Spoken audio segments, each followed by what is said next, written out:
ওম নমঃ ভগবতে বাসুদেবায়া। আজ আমার ডে 3। সকালে ঘুম থেকে উঠে ভগবানকে কৃতজ্ঞতা জানালাম। তারপর খেলাম ইসবগুল, যা আমার গাট হেলথের জন্য খুবই ভালো। ছাদে গিয়ে করলাম হালকা যোগাসন। ফ্রেশ হয়ে প্রাণায়াম করলাম। তারপর খেলাম 1 কাপ ভাতের মার। তারপর অফিসের উদ্দেশ্যে বেরিয়ে পড়লাম।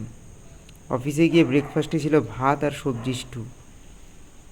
হালকা স্ন্যাক্স হিসেবে পাকা পেঁপে আর বাতাবি লেবু ছিল। আজকে অফিসে গণেশ পুজো ছিল, তাই পড়াশোনার সুযোগ পাইনি। পুজোর প্রসাদ হিসাবে ছিল খিচুড়ি আর মিক্স সবজি। সত্যি কথা বলতে গেলে আজকে আমি একটু বেশি খেয়ে ফেলেছি, কিন্তু আমি এটাকে কোনো ভুল মনে করছি না, কারণ এটা ছিল প্রসাদ আর আমি খেয়েছি আনন্দের সাথে, কৃতজ্ঞতার সাথে।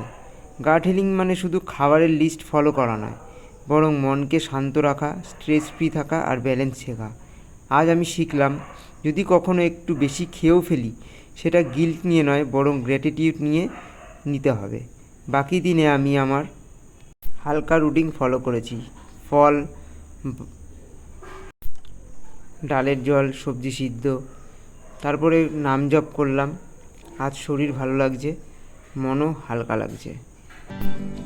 একটু গিটার বাজিয়ে নিলাম, এতে আমার মন খুবই ভালো থাকে।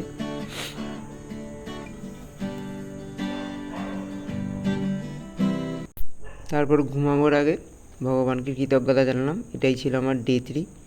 ওম নমঃ শিবায়া।